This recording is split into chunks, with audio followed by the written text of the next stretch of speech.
ज्ञान का मतलब बहुत नॉलेज होना नहीं होता। मैं हर कथा में कहता हूं, रावण को हमसे ज्यादा नॉलेज थी, बहुत नॉलेज थी उसको। ज्ञान का मतलब होता है विवेक होना। एक लीला सुनाए। हमारे श्री वैष्णव परंपरा में दक्षिण भारत में एक आचार्य चरण हुए श्री यामुनाचार्य जी महाराज। अभी रामानुजाचार्य जी का चरित्र भी था भक्तमाल जी में, तो अभी वही सुगंधी चल रही है ना बार बार, इसलिए बार बार वो स्मरण में आ रहे हैं। तो श्री यामुनाचार्य जी अपनी युवावस्था में एक राजा ने उनको शास्त्रार्थ के लिए बुलाया। बहुत ध्यान से सुनिएगा, ज्ञान कहते किसको है ये सुनिएगा। तो एक पंडित जी थे दक्षिण भारत में, उनका नाम था कोलाहल। क्या नाम था? तो कोलाहल पंडित जी क्या करते थे, इतने ज्ञानी थे, इतने ज्ञानी थे, वो सबको हराते घूमते थे। उनके सामने कोई मिल जाता, इधर आओ मुझसे शास्त्रार्थ करो। और सामने वाला जब हार जाता था तो उससे कहते, अब एक पत्र पे लिखो मैं कोलाहल पंडित जी से हार गया, आज के बाद ये मुझे जब भी मिलेंगे मैं इनको दंडवत प्रणाम करूंगा, कुछ दक्षिणा दूंगा। सब ब्राह्मणों से यही करवाते। तो एक राजा थे दक्षिण भारत में, चोल देश के राजा थे संभवतः, उनका नाम था पांडे। उनको इसमें बड़ा आनंद आता था कि एक हारे और एक जीते। वो ऐसी सभाएं करते रहते थे शास्त्रार्थ की। तो उन्होंने कोलाहल पंडित जी को परमानेंट रख लिया अपने राज्य में। बोले मैं ढूंढ ढूंढ करके विद्वानों को लाऊंगा, आप सबको हराते जाओ और मेरे देश का नाम रोशन करते जाओ। कोलाहल पंडित जी सबको हराते थे। तभी किसी ने नाम प्रस्ताव किया, बोले कि यामुनाचार्य जी हैं, उनको बुलाओ। तो यामुनाचार्य जी के लिए पालकी भेजी गई। पालकी में बैठ करके यामुनाचार्य जी आए, सामने कोलाहल पंडित जी बैठे, इधर यामुनाचार्य जी बैठे। तो बहुत ज्यादा गुण होना भी अच्छा नहीं होता। एक बात हमारी लिख लीजिएगा, कहीं अगर जगह मिले तो आपको लिखने की, थोड़ा सा अपूर्ण रहना चाहिए। बहुत योग्य और बहुत पूर्णता नहीं होनी चाहिए जीवन में। घड़े में थोड़ा पानी कम होगा, बोतल में थोड़ा पानी कम होगा तो खोलने पर छलकेगा नहीं। ऐसे ही कई लोगों को लगता है कि हम सर्वांगीण रूप से ऑलराउंडर बन जाएं, ये भी कर लें, वो भी कर लें, ये भी आ जाए, वो भी आ जाए, ये भी आ जाए और परिपूर्ण आ जाए। नहीं, थोड़ा अपूर्ण रहने दीजिए अपने आप को। थोड़ा ज्ञान में भी अपूर्ण रहो, थोड़ा भक्ति में भी अपूर्ण रहो, थोड़ा वैराग्य में भी अपूर्ण रहो, थोड़ा खाने पीने में भी पेट को अपूर्ण रखो। अपूर्णता आवश्यक है, क्योंकि जो पूर्ण होता है ना उसका छलकने लग जाता है। तो कोलाहल पंडित जी पूर्ण थे, यामुनाचार्य जी शांत बैठे थे। तो कोलाहल पंडित जी, देखना तुम जो कहोगे उसी पर मैं तुमको हरा दूंगा और ये करूंगा वो करूंगा। राजा ने कहा आज किस विषय पर शास्त्रार्थ होगा? तो कोलाहल पंडित जी बोले, ये यामुनाचार्य जी का शांत सा मुखड़ा देख करके मुझे लगता है बड़े बड़े विषय पर तो ये हार जाएंगे मुझसे, इनकी आवाज ही नहीं निकल रही है। तो एक बड़ा सामान्य सा विषय रखते हैं। बोले क्या? ये जो कुछ भी कहेंगे मैं उसका खंडन करूंगा। मतलब आपने कहा ऊपर पर्दे का रंग है सफेद, तो अब मेरा काम है कि मैं कैसे भी खंडन करूंगा, नहीं ये सफेद नहीं है, और मुझे ये सिद्ध करना पड़ेगा कि ये सफेद नहीं है। इसको कहते हैं खंडन शास्त्र। तो कोलाहल पंडित जी बोले, इनके शांत मुद्रा देख करके लगता है बहुत बड़ा शास्त्रार्थ ये कर नहीं पाएंगे मुझसे, तो ये जो कुछ भी कहेंगे उसका मैं खंडन करूंगा।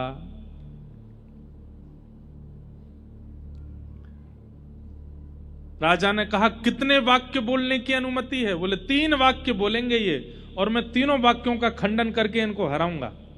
यामुनाचार्य जी शांत बैठ करके सुन रहे थे, मंद मंद मुस्कुरा रहे थे। राजा ने कहा शुरू किया जाए। तो यामुनाचार्य जी सबसे पहला शब्द बोले। ये कोलाहल पंडित जी जो हैं, इनकी माता जी जो हैं वो काकबंध्या हैं। काकबंध्या बोलते हैं जिनके एक ही संतान होती है, जिनके 2 संतान नहीं होती, दूसरी नहीं हुई, तीसरी नहीं हुई, एक ही है, उनको काकबंध्या। और कोलाहल जी अकेले ही थे, ना उनकी कोई बहन थी ना कोई भाई था। यामुनाचार्य जी बोले इनकी माता जी काक बंध्या हैं, करिए खंडन। अब कोलाहल बोले इसका खंडन कैसे करूं, मैं अकेला ही हूं, मेरे कोई भाई नहीं बहन नहीं, खंडन वाला नहीं चलेगा, कोई और बात करते। वो समझ गया कि ये मुझे हरा देंगे। अब तो राजा बोला नहीं नहीं, अभी 2 वाक्य रह गए हैं, उनमें खंडन भी कर दोगे तो भी आपकी विजय मानी जाएगी।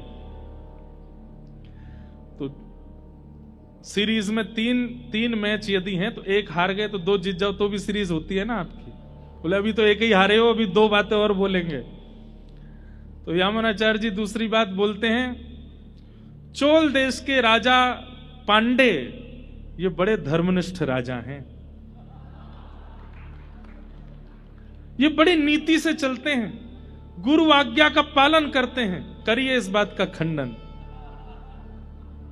अब वो पांडे राजा देखे, राजा को देखे, राजा तलवार पकड़े, करो खंडन।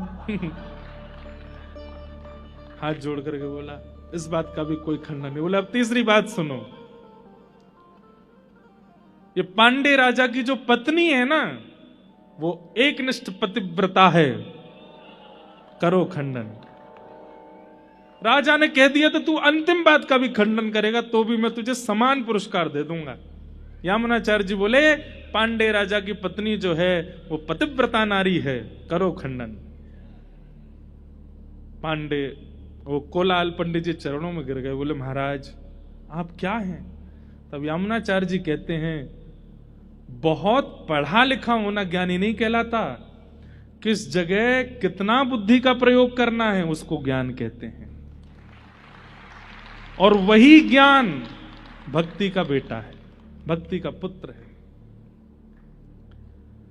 सत्संग क्या सिखाता है भाई, रसोई घर में हल्दी भी रखी है, हींग भी रखी है, नमक भी रखा है, अदरक भी रखी है, टमाटर भी रखे हैं, आलू भी रखे हैं। अब आप किसी ऐसे को भेज दो, उसको पता तो है कि ये हल्दी है, ये हींग है, ये नमक है, ये अदरक है, ये आलू है, ये टमाटर है। बोले सब्जी बनाओ। अब उसको ये नहीं पता कि अनुपात कितना डाला जाता है। कहीं से भी टमाटर काटेगा, कहीं से भी अदरक छील देगा, सब कुछ मिला मिलू करके बना के दे देगा। अब उसको यही नहीं पता कि नमक कितना डालना है, तो बिगाड़ देगा ना सब्जी को। हम आप सब लोग ऐसे ज्ञानी हैं, हमें पता तो है रामचरितमानस में ये है, श्रीमद् भागवत में ये है, खाटू श्याम जी की महिमा ये है, बद्रीनाथ जी की महिमा ये है, जगन्नाथ जी की महाप्रसाद की महिमा ये है, तिरुपति बालाजी में केशदान की महिमा ये है ये। पर उसका जो मूल आधार है वो हम नहीं जानते।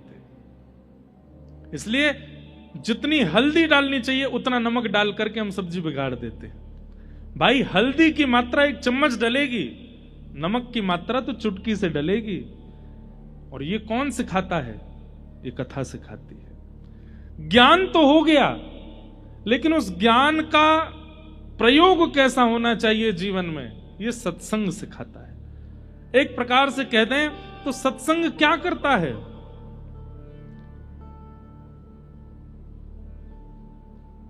इक्वेशन है बहुत सारी, प्लस भी हो गया, माइनस भी होगा, डिवाइडेशन भी हो गया, मल्टीप्लिकेशन भी हो गया।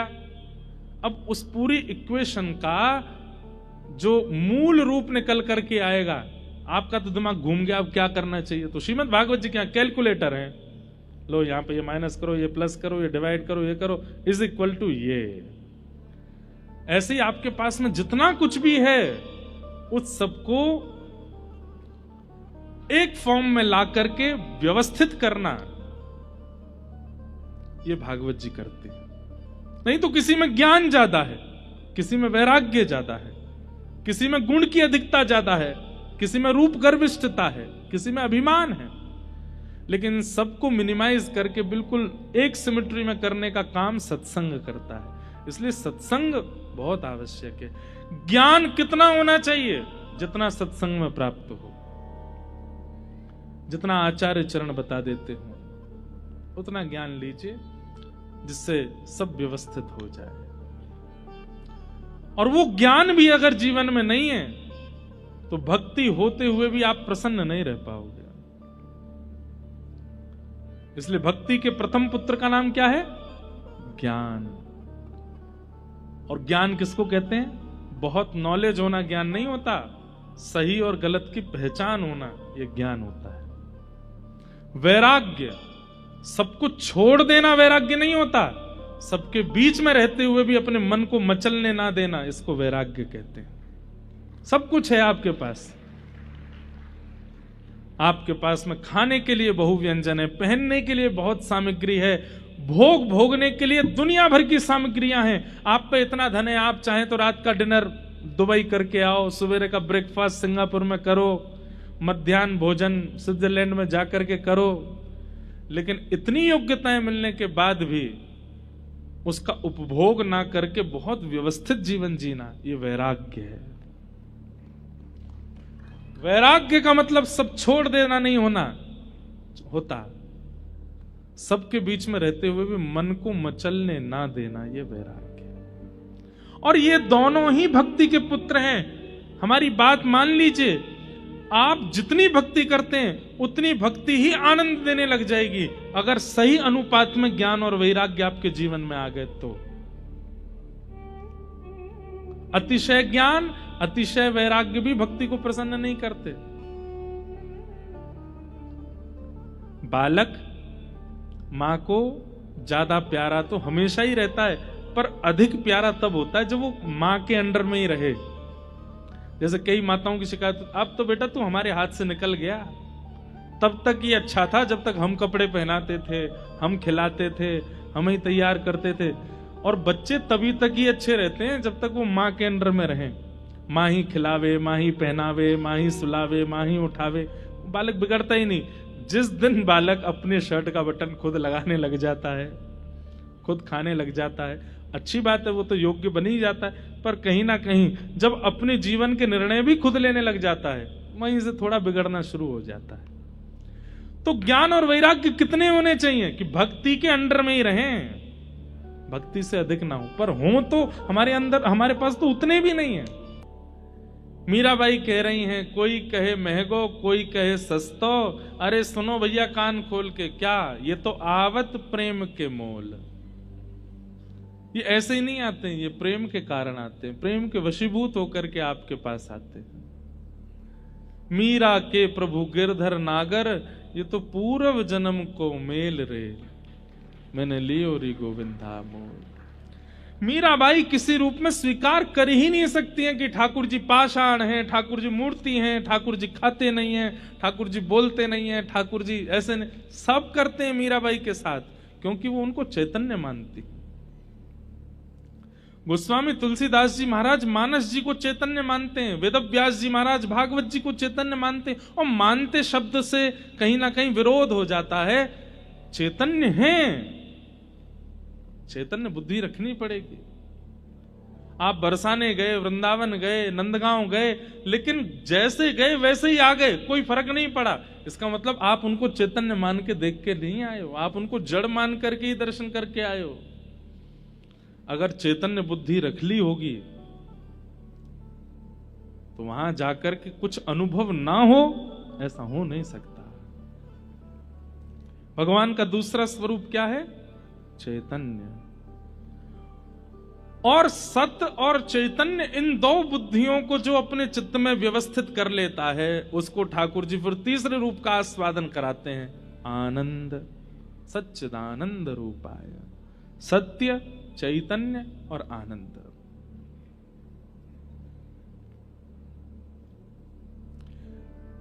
वेंकटाचल पर्वत जो है, जहां तिरुपति बालाजी विराजते हैं, वहां पर एक महापुरुष विराजते थे, सदगृहस्थ महापुरुष, गृहस्थी थे। उनका नाम था श्री अनंताचार्य जी महाराज। और जब वे वेंकटेश भगवान का दर्शन करने के लिए गए बहुत वर्षों पूर्व, तो वहां उनके चित्त में एक भावना प्रकट हुई कि इतनी गर्मी है यहां पर, और ये पर्वत पर ठाकुर जी इतनी गर्मी में विराजते हैं, एक ठाकुर जी के सुख के लिए यहां पुष्करणी होनी चाहिए, पुष्करणी तालाब, जलाशय हो जिसमें ठाकुर जी कभी नौका विहार कर लें, कभी जल क्रीड़ा कर लें, आनंद करें। इसलिए हमारे वैष्णवों में भी नियम है कि जब जेठ का महीना आता है तो सब लोग अपने अपने घरों में भी ठाकुर जी के आगे एक टब जैसा रखते हैं, उसमें खूब पानी, उसमें गुलाब जल आदि रखेंगे, उसमें कमल आदि रख देते हैं, फुब्बारा लगा देते हैं आर्टिफिशियल, ठाकुर जी को जल का सुख हो। उसी को श्री वैष्णव परंपरा में पुष्करणी कहते हैं। विश्व में जहां कहीं भी मंदिर है ठाकुर जी की पुष्करणी जरूर सिद्ध होती है। हमारे वृंदावन में राधा वल्लभ जी और बिहारी जी में जाओगे तो वहां तो श्रोता ही वो दर्शनार्थी भीगते रहते हैं, ऊपर फुव्वारे चलते रहते हैं ठाकुर जी के आगे। तो श्री अनंताचार्य जी महाराज के चित्त में आया कि ठाकुर जी के लिए एक जलाशय होना चाहिए। लेकिन वो इतने सेवक थे कि उन्होंने कोई ऐसा नहीं कि 4, 5, 10, 20 लोगों को ले आए हों, खुद ही लग गए सेवा में। खुद ही फावड़ा उठाया, गड्ढा करके वहीं पुष्करणी तैयार करने लगे। उनकी गृहिणी साथ में थी, वो सगर्भ थी, गर्भ में बालक था। अपनी पत्नी से बोले, देवी देखो, सगर्भ अवस्था में कथा सुनना, वैदिक पुराणों का पाठ करना, ठाकुर जी की सेवा करना, ये सब बहुत लाभकारी होते हैं। तुम्हारे गर्भ में बालक है, मैं जानता हूं पीड़ा तो है, पर तुम थोड़ी मेरी सहायता करना। मैं यहां से खोद खोद के परात में भरूंगा, तुम बस उसको उठा करके वहां फेंकती आना। ठीक है। लग गए दोनों सेवा में। गर्मी का समय, ठाकुर जी की सेवा का विधान है, जितने रज रज के ठाकुर जी की सेवा करोगे उतनी जल्दी ठाकुर जी प्रसन्न होकर दर्शन देंगे। कलयुग में केवल दोनों भुजा उठा करके हरे कृष्ण कृष्ण कृष्ण हरे हरे, हरे राम राम राम हरे हरे। और जितने उत्कंठ भाव से, जितने भाव से, जितने प्रेम से भगवान नाम गाओगे उतनी जल्दी ठाकुर जी मिल जाएंगे। आप भले ही कलयुग में ठाकुर जी को मुकुट उल्टा पहना दो, ठाकुर जी को बुरा नहीं लगता। हाँ, आचार्य चरण आएंगे घर पे तो टोक देंगे, मुकुट उल्टा पहनाया है, श्रृंगार ऐसे नहीं ऐसे करना है, उनको टोकने का अधिकार है। ठाकुर जी को बुरा नहीं लगता। ठाकुर जी कहें अब तू जैसे चाहे कर ले। कलयुग है भैया। हमारे पूज्य नाना जी पंडित श्री कृष्णलाल शास्त्री जी, वो इतनी अच्छी व्याख्या करते थे। बोले, लाला दीपावली पे पटाकिन की दुकान जब खुलेगी ना, तब अगर तू जावेगो तो पटाखे बहुत महंगे मिलेंगे। और बोले जब पटाकिन की दुकान बंद है रही हो, पुलिस घूमती है ना कि बंद करो 9-10 बजे सब बंद, उस समय अगर पहुंचोगे तो दुकानदार को ये लगती जल्दी जल्दी मेरे पटाखे बिके, तो वो 100 रुपए वाला पटाखा भी 50 में बिक देगा। ठीक वैसे ही ये संसार दुकान है। सतयुग में ये खुलती है, इसलिए भगवत प्राप्ति बहुत महंगी है। कलयुग में शटर बंद हो रहे हैं, कलयुग में विश्राम हो रहा है। तो जब यहां जीव कहता मैं तप नहीं कर सकता, ठाकुर जी बोलते मत करे, यज्ञ कर ले, बोले यज्ञ भी नहीं होगा। बोले मत करे, सेवा कर ले, बोले वो भी नहीं होगी। अरे एक बार हरि बोल दे, बोले हाँ वो बोल दूंगा। बोले जल्दी बोल और मुंह को पाले। इसलिए कलयुग में भगवत प्राप्ति बड़ी सहज कर देते हैं ठाकुर जी, बड़ी सर। अभी हम निकल नहीं पा रहे हैं। अभी भक्तमाल की कथा पूरी हुई ना परसों जयपुर में, वहां श्रीमन चैतन्य महाप्रभु का चरित्र कहा। क्या अद्भुत चरित्र है महाप्रभु जी का। पूरा नहीं हो पाया, 3 दिन कहे, 3 दिन में भी महाप्रभु जी का चरित्र बहुत थोड़ा थोड़ा कहा, तब भी बहुत अधूरा रह गया। नाम की कैसी महिमा, अद्भुत। इसलिए कलयुग केवल नाम आधारा, ये नाम के आधार पर चलता है।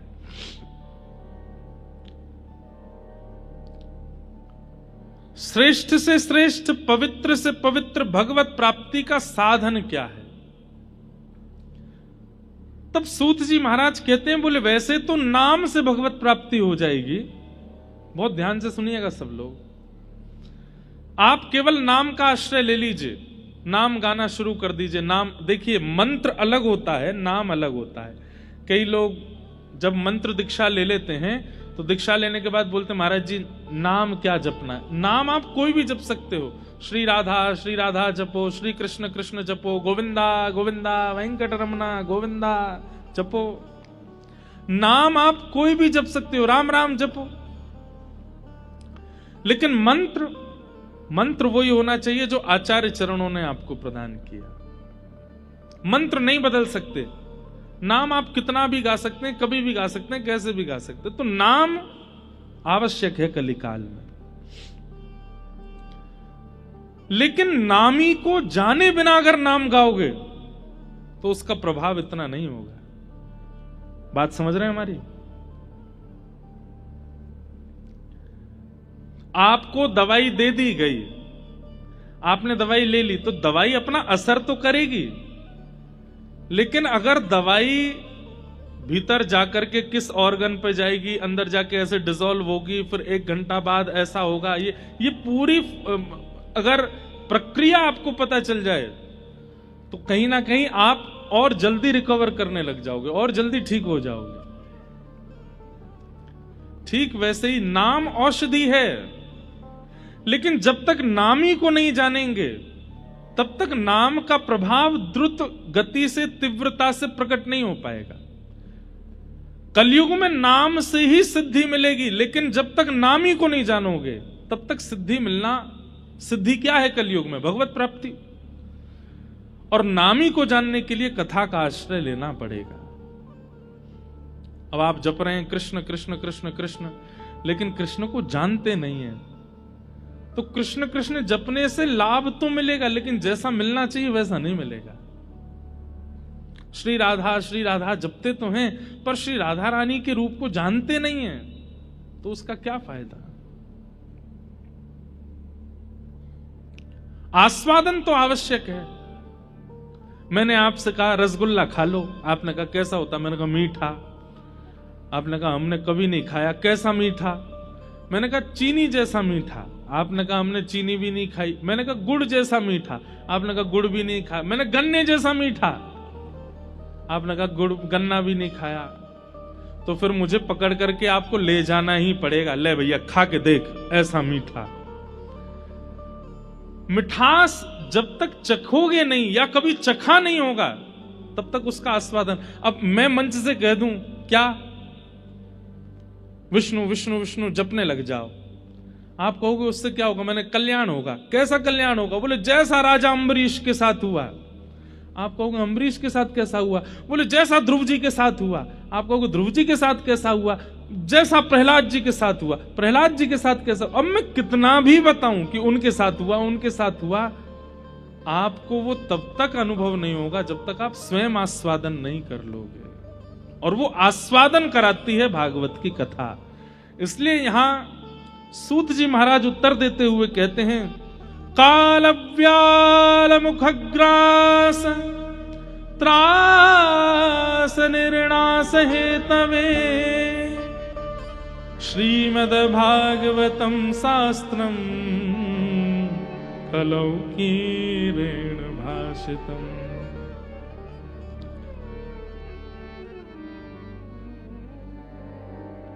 काल रूपी व्याल के मुख में, व्याल कहते हैं सर्प को, हम आप सब लोग बैठे हैं।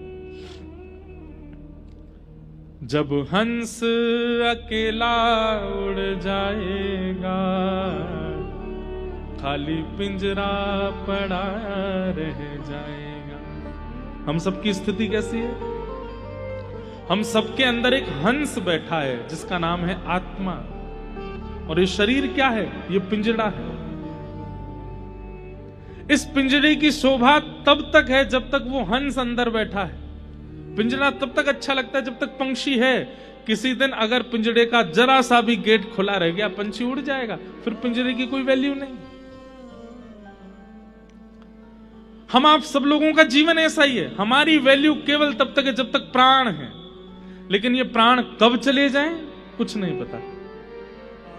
भगवान नहीं करे, हम आज की कथा सुना रहे हैं, पर कल की कथा सुना पाएंगे इसके कोई हमारे पास में कोई गारंटी नहीं है।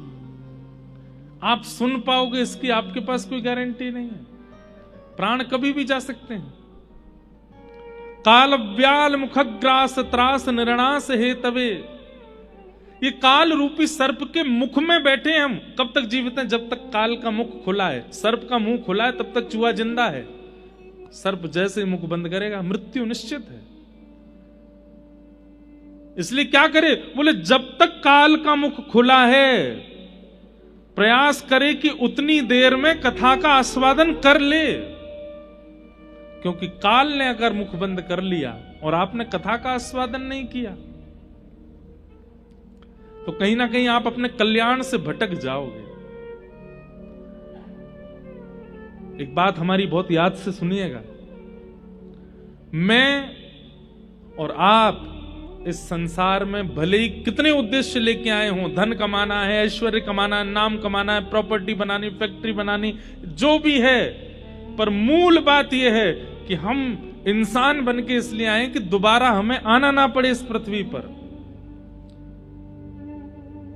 अगर आप किसी अन्य जीव को देखते हो ना, आप छिपकली देखते हो, आप कॉकरोच देखते हो, आप गधा देखते हो, आप किसी अन्य जीव को देखते हो, आप ये बात जान सकते हो इसका पुनर्जन्म होगा। लेकिन मानव देह मिला है तो इसका मतलब क्या है, इसको अपॉर्चुनिटी मिली है, ये चाहे तो अपने जन्म मरण के चक्कर से अभी छुटकारा पा सकता है। और उसके प्रयास में जो लग जाता है उसी व्यक्ति का जीवन सफल है।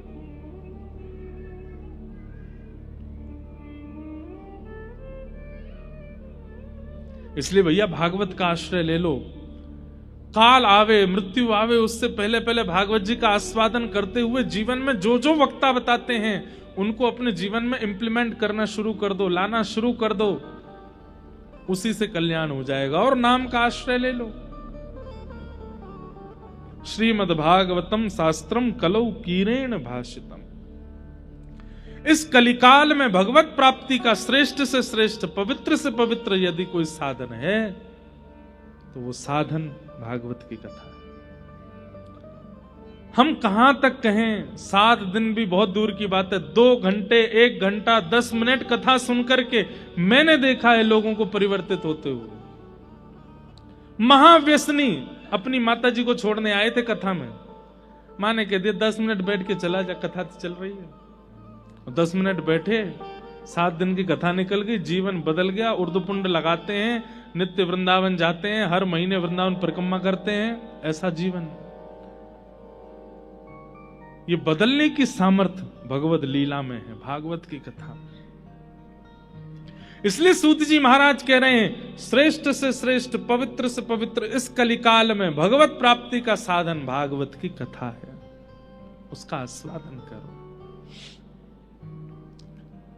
सौनकादि ऋषि कहने लगे, महाराज ये भागवत की कथा सबसे पहले किसने किसको सुनाई, कृपा करके हमें बताओ। तब सूत जी महाराज बोले, भागवत की कथा सबसे पहले सनक सनंदन सनातन सनत कुमारों ने भक्ति, ज्ञान, वैराग्य को सुनाई, नारद जी को साक्षी बना करके। अच्छा, क्यों, ऐसा क्या हुआ था? तब कथा सुनाते हैं कि भक्ति के 2 पुत्र हैं, ज्ञान और वैराग्य।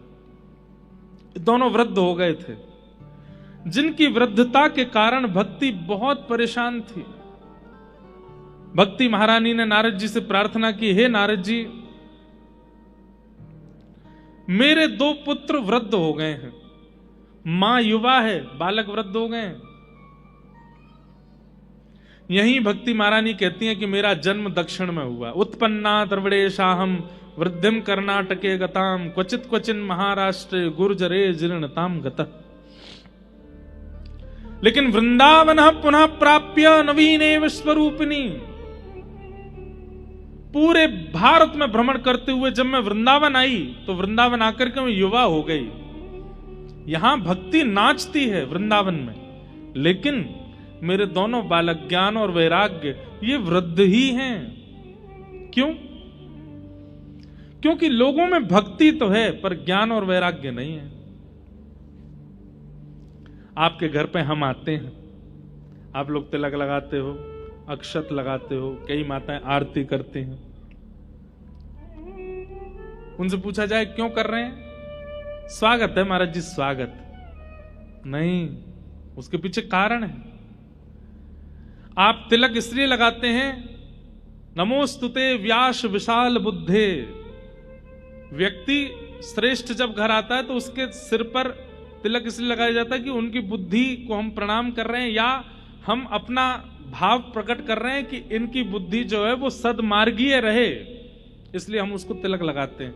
अक्षत किस लिए लगाते हैं? बोले अक्षत लगाने से आयु बड़ी होती है, आयु लंबी होती है, इसलिए हम अक्षत लगाते हैं। और द्वार पर आया हुआ अतिथि भगवान के समान है, इसलिए उसकी आरती उतारते हैं। लेकिन हम लोग क्या जानते हैं? स्वागत है, ये तो भक्ति तो है, ज्ञान नहीं।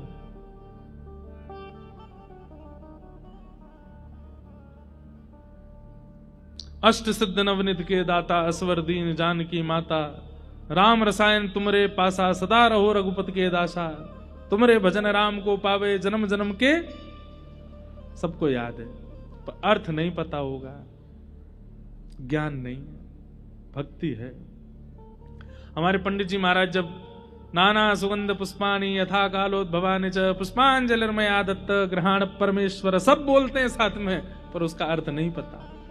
मंदिर जाएंगे, पापो हम पाप कर्मा हम पापात्मा पाप संभव, त्राहि माम पुंडरीकाक्ष सर्व पाप हरो हरि, लेकिन अर्थ नहीं जानते।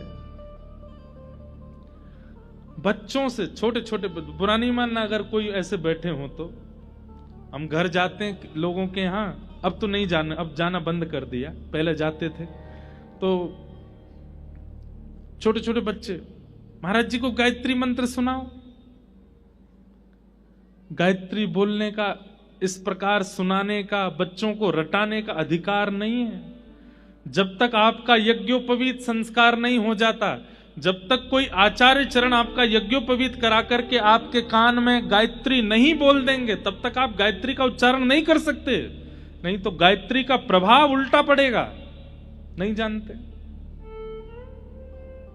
हम मंच पे माइक पे नहीं बोल सकते। लोग सुबह सुबह योगा करते हैं पार्क में, और उस समय वॉल्यूम तेज करके वो चल रहा होता है, तत्सवितुर्वरेण्यम, उसमें हाँ जोर जोर से हंस रहे हैं, गायत्री चल रही है। ज्ञान नहीं है, हम जानते ही नहीं है। शंकर जी पर दूध क्यों चढ़ाया जाता है, पंचामृत क्यों चढ़ाई जाती है, हमें पता नहीं है, बस चढ़ा रहे हैं। उसका तात्पर्य क्या है? और अब एक नई चीज हो गई है, आजकल सोशल मीडिया का जमाना आ गया है, तो इतना ज्ञान दिए जा रहे हैं सब लोग, इतना ज्ञान दिए जा रहे हैं कि महाराज बस पूछो ही मत। जगन्नाथ जी के हृदय में द्वारिकाधीश जी का दिल धड़क रहा है, बहता हुआ आ गया था समुद्र से।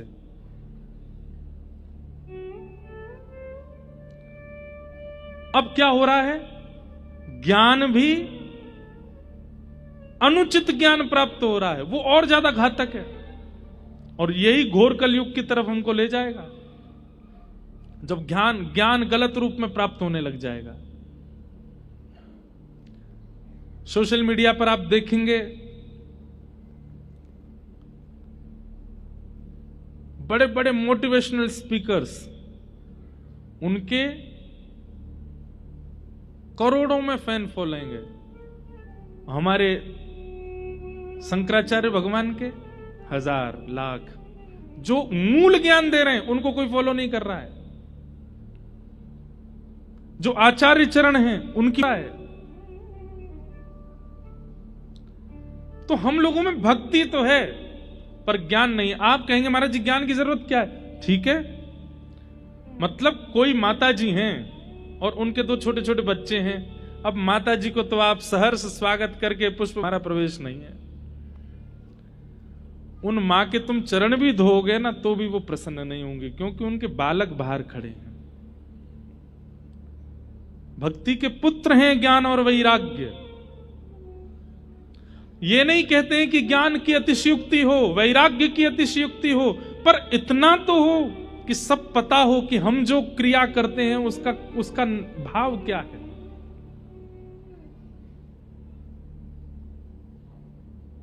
ज्ञान सद और असद की स्थिति को ज्ञान कहते हैं। सही क्या है, गलत क्या है, ये जान लेना ये भी ज्ञान नहीं है। ये जान करके इंप्लीमेंट करना, ये ज्ञान है। हाथ में मांस लेकर के खाने वाला व्यक्ति वो नहीं जानता कि ये गलत है, उसको पता है, लेकिन वो फिर भी खाता है। हम सब जानते हैं कि क्या गलत है क्या सही है, पर फिर भी हम करते हैं क्योंकि वो इंप्लीमेंट नहीं हो पा रहा। इसीलिए भक्ति हमको लाभ नहीं देती।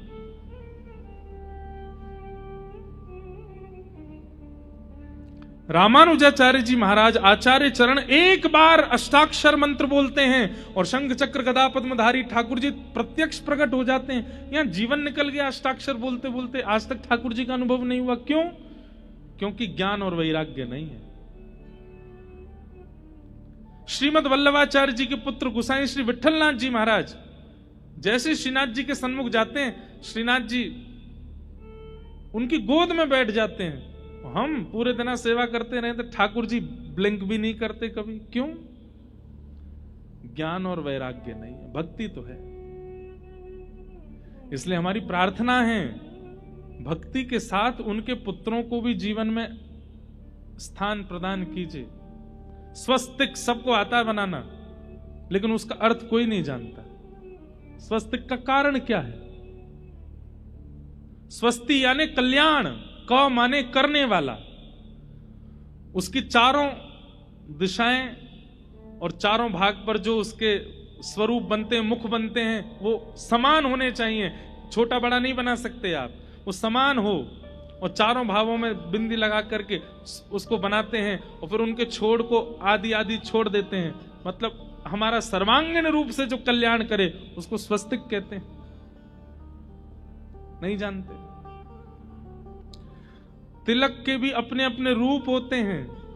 हमने श्री वैष्णव तिलक लगाया है, बीच में श्री हैं यानी कि लक्ष्मी, श्री हैं यानी कि श्री किशोरी जी।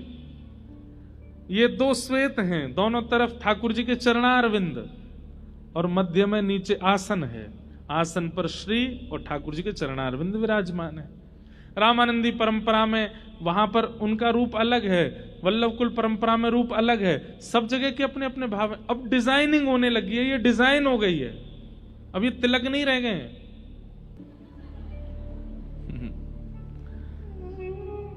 उद्देश्य पवित्र होना चाहिए। एक बात हमारी बहुत ध्यान से सुनिएगा, जीवन में आप कोई भी पढ़ाई कर लीजिए, कोई भी जॉब कर लीजिए, कोई भी बिजनेस चालू कर दीजिए, चाहे भक्ति मार्ग में आ जाइए, सेवा मार्ग में आ जाइए, आपका उद्देश्य यदि पवित्र है तो आपकी पूरी क्रिया पवित्र हो जाएगी।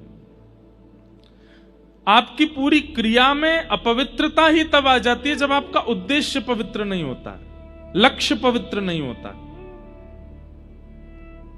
हम कथा कर रहे हैं, कथा करने के पीछे उद्देश्य क्या है? अगर उद्देश्य दक्षिणा है, अगर उद्देश्य पॉपुलैरिटी है, अगर उद्देश्य बहुत भीड़ इकट्ठा करना है, तो कथा से परिवर्तन नहीं हो पाएगा, चाहे हम कितना भी कहते रहें। आप श्याम बाबा का कीर्तन करते हैं, पर कीर्तन करने के पीछे उद्देश्य यदि पवित्र नहीं है तो आपके संगीत में, आपके भाव में, आपके भजनों में सार नहीं लगेगा।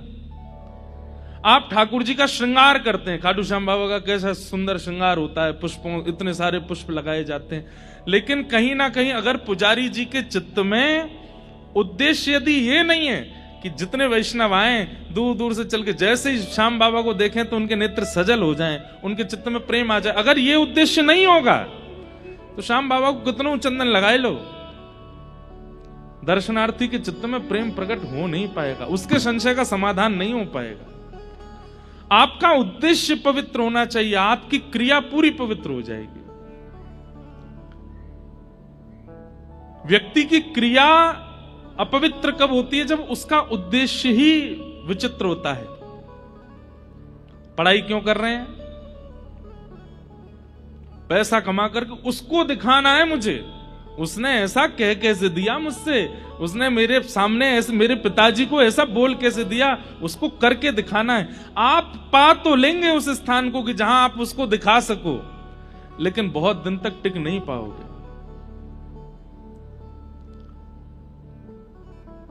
भगवान श्री कृष्ण पांडवों का संग केवल इसलिए करते हैं क्योंकि युद्ध के पीछे उनके चित्त में खून करना नहीं है, युद्ध के पीछे उनके चित्त में किसी का वंश उजाड़ना नहीं है, अपने अधिकार को प्राप्त करना, अपने पिता का जो राज्य था वह लेना, यह उद्देश्य है। और कौरवों का उद्देश्य क्या है? भले ही उनके पास भीष्म पितामह है, भले ही उनके पास द्रोणाचार्य है, भले ही उनके पास एक से एक अद्भुत योद्धा हैं, पर उद्देश्य खराब है। क्या? इन पांडवों को कैसे भी नष्ट करो, इनके यहां पर भृगु ऋषि को भेज दो, इनको लाक्षा भवन में जला करके नष्ट कर दो, इनको 14 वर्ष का वनवास करा दो और उसमें ऐसा कर दो, ऐसा कर दो। उद्देश्य पवित्र नहीं है, इसलिए ठाकुर जी ने कौरवों का संग नहीं किया। क्रिया चाहे छोटी हो, कर्म चाहे छोटा हो चाहे बड़ा हो, उद्देश्य पवित्र रखिएगा, ठाकुर जी आपके साथ खड़े हो जाएंगे आकर के। कहीं ना कहीं हमारा उद्देश्य पवित्र होता है।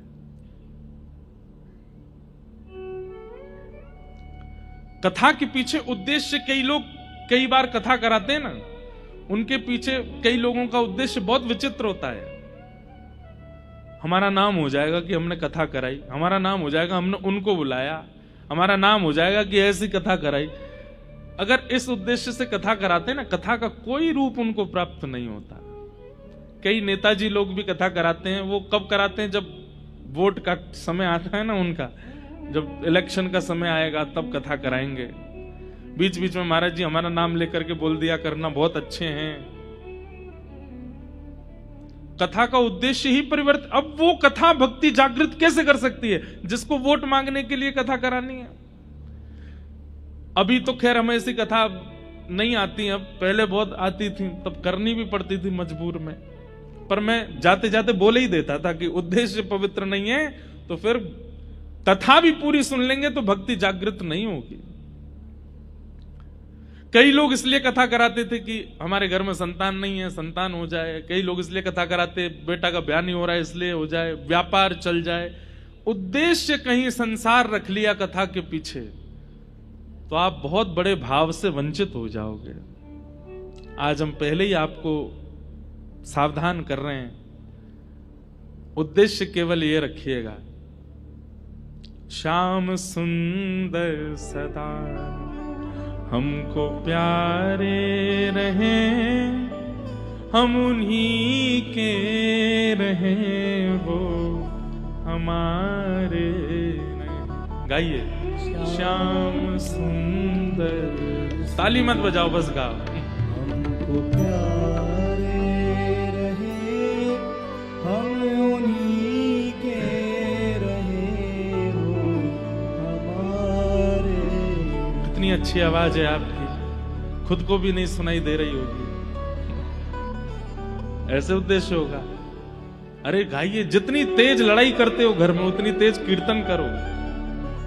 जितनी तेज आप घर में चिल्लाते हो उतनी तेज स्वर में ठाकुर जी का कीर्तन जिस दिन प्रारंभ हो जाएगा ठाकुर जी मिल जाएंगे आपको। श्याम सुंदर सदा हमको प्यारे रहे, हम उन्हीं के रहे, वो हमारे रहे। श्याम सुंदर सदा हमको प्यारे रहे, हम उन्हीं के रहे, वो हमारे। परसों कथा चल रही थी जयपुर में, वहां भी मैंने स्मरण किया था हमारे गिरिराज जी में पंडित श्री गया प्रसाद जी महाराज हमारी हर कथा सुनते हैं सामने बैठ के। आपकी गोद में प्रियालाल जी खेलते थे इसी कलिकाल में, आज से 30-40 साल पहले। आपसे किसी ने आके कही, बोले लाला बहुत खेल है, ठाकुर जी बहुत पीड़ा देते हैं, ठाकुर जी बहुत जीवन में उथल पुथल मचाते हैं, कभी मेरे काम रुकवा दें, कभी मेरे पैसा खर्च करवा दें, कभी मेरी मैया बीमार कर दें, कभी मेरी पत्नी को उठाए दें, ठाकुर जी बहुत खेले। तो पंडित जी महाराज क्या बोले, लाला शिकायत मत करे, बल्कि ठाकुर जी से प्रार्थना कर, जितनो चाहो खेल लो, लेकिन खिलौना में ही रहना चाहिए, खिलौना नहीं बदलना। खिलौने का क्या स्वरूप है? बालक जितना उसकी रुचि होती है ना उतना उसको संभालता है। जैसे डॉल्स के साथ छोटी छोटी बच्चियां खेलती हैं, उनको सुलाएंगी, बाल काटेंगी, कपड़े पहनाएंगी, उनको कभी खाना बनाएंगी, कभी उनकी शादी कर देती हैं, कभी कुछ। किसी दिन मन आता है तो नार मड़ोड़ के फेंक देती हैं। लेकिन वही फिर जब उसको बाद में लगता है कि आज गुस्से में मैंने, फिर वही जाती है, फिर नार लाके फिर लगा देती है। तू बुरा नहीं मानना, हाँ आज गुस्सा आ गया था। ठाकुर जी भी ऐसे ही करते हैं। लेकिन मान लो कि आपने गुड्डे की नार मरोड़ दी और गुड्डा आपसे नाराज होकर के और आपको ही अपशब्द कहने लगा, दोबारा उस गुड्डे के पास नहीं जाओगे। हम लोग यही करते हैं।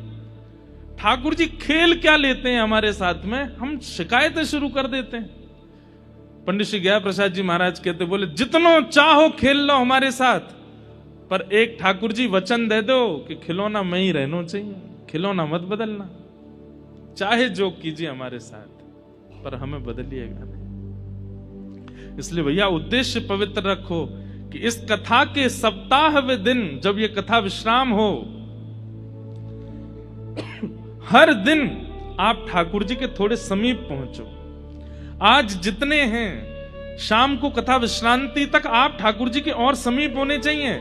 कल कथा प्रारंभ से विश्राम तक और समीप आ जाने चाहिए। अरे आपका उद्देश्य इतना पवित्र हो जाए कि 7वें दिन यहां कथा विश्राम हो, भले ही सब चले जाएं, लेकिन इस पंडाल में ही कहीं आपको श्याम सुंदर दिख जाए। बस ये हो जाए कि आ गए सन्मुख। भागवत की कथा से उद्देश्य की कामना पूर्ति करने वाले लोगों से हमारी प्रार्थना है, यहां वैभव मत मांगिए, यहां संपत्ति मत मांगिए, यहां यश मत मांगिए, यहां ऐश्वर्य मत मांगिए, केवल कृष्ण को मांगिए। श्रीमद् भागवत जी वो प्रदान करने के लिए बैठी हैं। मतलब वही बात हो गई कि आप साड़ी की दुकान पर गए और साड़ी वाले से बोल, भैया कलाकंद खिला दो। कलाकंद है नहीं, वो मंगवाएगा, किसी को भेजेगा, भाई वो बाहर दुकान है मिठाई की, वहां से ले आओ। भैया थम्स अप पिला दो, है नहीं, मंगवाएगा। भैया दूध पिला दो, अरे भाई तुम साड़ी तो लो। ठीक वैसे ही भागवत जी की शरण में आकर के आप कहोगे कि हमारे जीवन के आर्तों को दूर कर दो, तो भागवत जी फिर बाहर ब्रह्मा जी इसके आर्त दूर करो।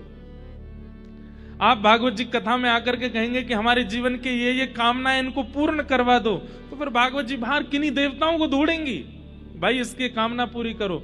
लेकिन भागवत जी से आपने अगर कामना की कि आप केवल श्याम सुंदर को प्रदान कर दो, भागवत जी कहेंगे हमारी गोद में बैठे, ले तेरी गोद में बैठा दो, ये तो मेरे पास है, ये तो मेरी सामग्री है। भागवत जी की सामग्री है श्री कृष्ण, मांगिए प्रदान करेंगे। इसलिए उद्देश्य पवित्र रखिएगा। भगवान के 3 रूप हैं, सत्य, चैतन्य और आनंद। बहुत ध्यान से सुनिएगा। सबसे पहला ठाकुर जी का स्वरूप क्या है? सत्य। सत्य विश्वास होता है।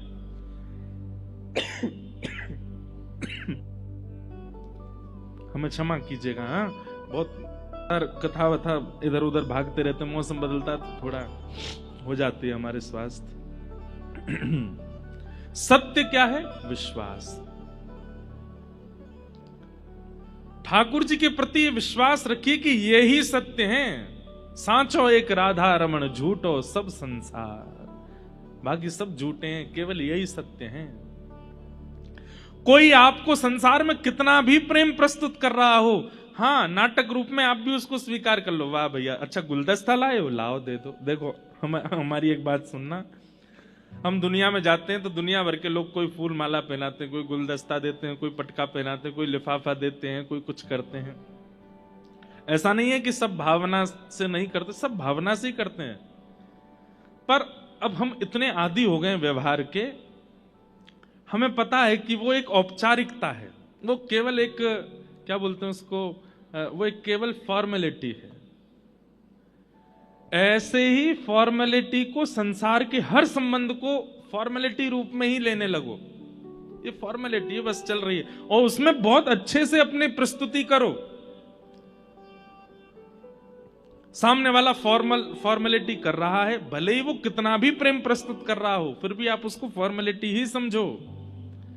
खूब अच्छे से उसके द्वारा प्रस्तुत किए गए भाव को स्वीकार करो। अरे भैया, अरे तुम तो बहुत प्रेम करते हो हमारे, तुम ही हो हमारे, और कौन है, सब कुछ है। पर जब ठाकुर जी के सामने जाओ तो हाथ जोड़ के कहो, नाथ ये सब व्यवहार कर रहे हैं, फॉर्मेलिटी कर रहे हैं, वास्तविकता तो आप देते हैं। सच्चे तो केवल आप हैं, बाकी सब तो केवल व्यवहार मात्र कर रहे हैं।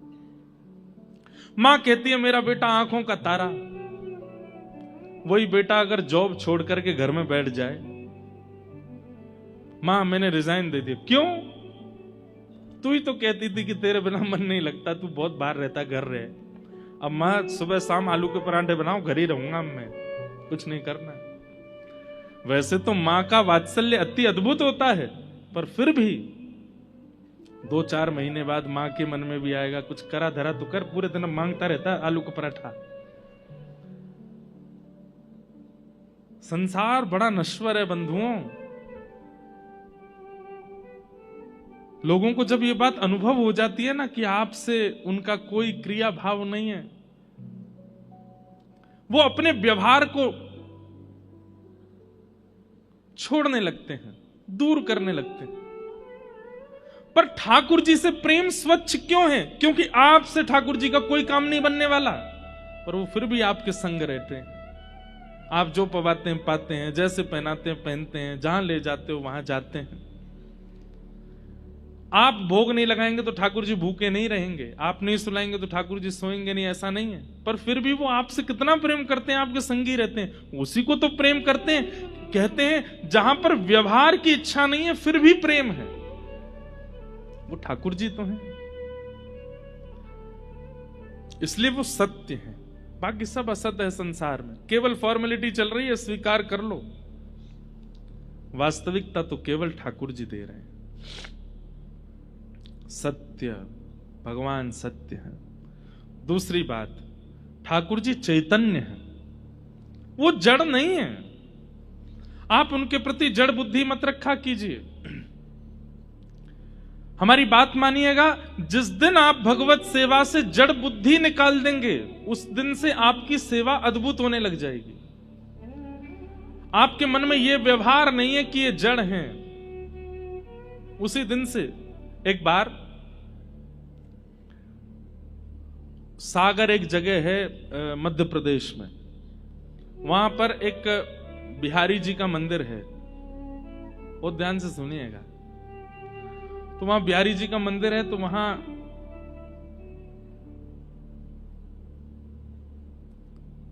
बिहारी जी की गौशाला भी छोटी सी, तो वहां गैया की सानी भी पुजारी जी करते थे, बिहारी जी की सेवा भी पुजारी जी करते थे। सानी समझते हैं? भूसा आदि, उसमें चारा आदि मिलाकर के गाय के लिए उपयुक्त उसको बनाना, उसको सानी कहते हैं। तो पुजारी जी बेचारे पूजा भी करते, सेवा भी करते, गौशाला में सानी भी करते, सब करते। आज पुजारी जी पता नहीं क्यों श्रमित ज्यादा हो गए, तो गैया की सानी नहीं करी उन्होंने। तो स्वयं बिहारी जी गए सानी करने, ठाकुर जी निकल के गए और सानी करके आए। इतने में ही पुजारी जी लौटे आए, तो ठाकुर जी दौड़ करके गए और जाके ऐसे खड़े हो गए। जैसे ही ठाकुर जी जाके खड़े हुए, तो पुजारी जी ने क्या देखा, गौशाला से लेके मंदिर तक पूरे ऐसे भूसा पड़ा हुआ है, भूस पड़ा हुआ है मंदिर में। जैसे ठाकुर जी को था, ठाकुर जी के हाथ पर गैया की सानी के वो सब भूसा लगे हुए थे। पुजारी जी समझ गए, बोले जय जय, आज मैं भूल गया तो आप सानी करके आए गैया की। तो ये कथा हम सुना रहे थे कथा में, तो हमने केवल ये बताया कि पुजारी जी ने देखा कि ठाकुर जी के हाथ में सानी के भूसा लगे हैं, और पुजारी जी के नेत्र सजल हो गए। मैंने कहा भैया ऐसे बिहारी जी आपके सागर में विराजते हैं। अब इतना कहकर के कथा विश्राम हो गई। हम जैसे जाने लगे, एक बालक दौड़ा दौड़ा आया, बोले महाराज जी आपने क्या कर दिया? मैंने क्यों? आपने कथा सुनाई कि बिहारी जी सानी करके आए हैं, अपने आसन पे आके बैठ गए हैं, पुजारी जी आकर के उनको देख करके रोने लगे, और आपने वहीं कथा विश्राम कर दी। मैंने इससे आगे कथा है भी नहीं। अरे कम से कम इतना तो बोल देते कि पुजारी जी ने कपड़ा लेके ठाकुर जी के हाथ पहुंचे, अब रात भर ठाकुर जी के हाथ में सानी लगी रहेगी। आपने कथा वहीं विश्राम कर दी।